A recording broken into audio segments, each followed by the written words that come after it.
আজকে এনসিপি যে আচরণ আমরা দেখেছি, রাজনৈতিক ব্যক্তি হিসেবে আমার কাছে ঘৃণা হয়। একটা রাজনৈতিক দলের কর্মীরা কখনো লেজ গুটিয়ে পালিয়ে যায় না। আজকে এনসিপির নেতাদের আমরা দেখেছি এপিসিতে করে পালিয়ে আসতে দেখেছি। কেন আপনারা এটা করবেন? একটা রাজনৈতিক দলের এটা একটা কলঙ্কিত অধ্যায়। সেখানে আঘাত এসেছে, প্রতিহত করবেন। আইন শৃঙ্খলা রক্ষাকারী বাহিনী সেই রাস্তা পরিষ্কার করবে, তাদের কাজ। দুর্বৃত্তদের সেখান থেকে হটাবে, এটা তাদের কাজ। আপনারা আপনাদের গাড়িতে করে বীর দর্পে আসবেন, এটাই উচিত ছিল। আজকে কি হয়েছে আমরা দেখলাম, এনসিপির নেতারা লেজ গুটিয়ে এপিসিতে করে পালিয়ে এসেছে। এটা দিয়ে রাজনীতি হয় না। রাজনীতি এত সহজ নয়। আমার রাজনীতির বয়স 29 বছরে পা দিয়েছে। অনেকের, এনসিপির অনেক নেতাদের বয়স এখনো 29-এ যায়নি, অনেক নেতাদের বয়স এখনো হয়নি। এত সহজ না রাজনীতিটা। গণ অভ্যুত্থানের শক্তি আমরাও। আজকে গণ অভ্যুত্থানের শক্তি শুধু এনসিপি করে না, প্রত্যেকটা মুক্তিকামী জনতা, গণতান্ত্রিকামী মানুষ 5ই আগস্টে রাস্তায় নেমে একটা বিপ্লব সংগঠিত করেছে। আজকে সেই বিপ্লবকে বেদখল করছেন একটা গোষ্ঠী। আমরা এটা প্রত্যাশা না। আগামী দিনে স্বপ্নের বাংলাদেশ বিনির্মাণে সকলকে কাঁধে কাঁধ মিলিয়ে কিন্তু কাজ করতে হবে।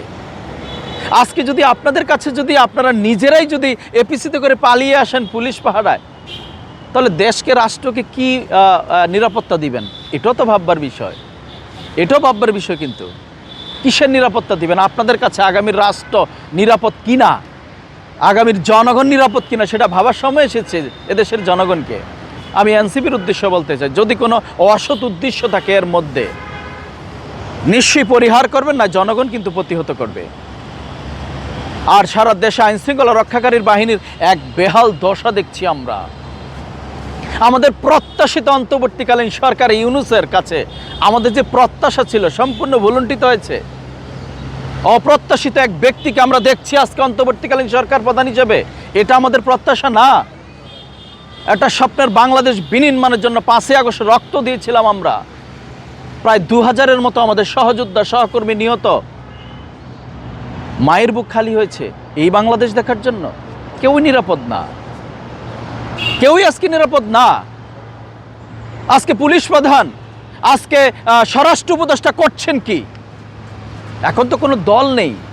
আপনাকে যে কোনো মূল্যে মানুষের জানমালের নিরাপত্তা দিতে হবে। জানমালের নিরাপত্তা না দিতে পারলে সরে যান। ক্ষমতা আঁকড়ে ধরে রাষ্ট্রের জনগণকে আর কষ্ট দিবেন না।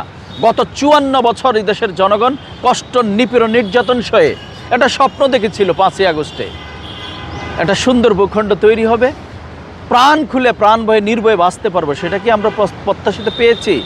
অন্তর্বর্তীকালীন সরকারের কাছে আর কোনো প্রত্যাশা নেই। একটা দ্রুত নির্বাচন দিয়ে জনগণের হাতে ক্ষমতা দিন, জনগণের সরকার আছে ক্ষমতা দিন। আজকে সেটাই প্রত্যাশা।